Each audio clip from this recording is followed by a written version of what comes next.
హృదయపూర్వక నమస్కారం.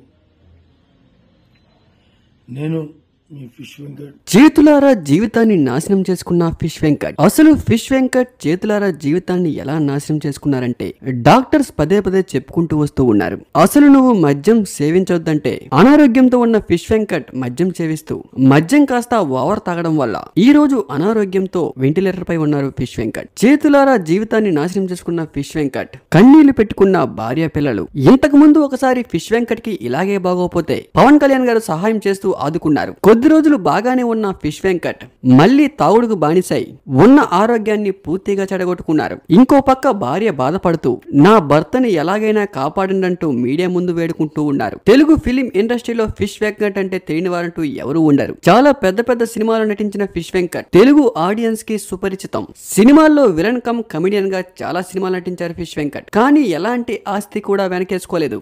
ఇన్ని సినిమాలు నటించిన ఫిష్ వెంకట్ కి కనీసం తన వైద్య ఖర్చులకు కూడా డబ్బులు సంపాదించుకోలేకపోయారు ఫిష్ వెంకట్. చాలా మంది సినిమాలో నటించే ప్రతి ఒక్కరు కూడా కోటీశ్వర్లు అనుకుంటారు.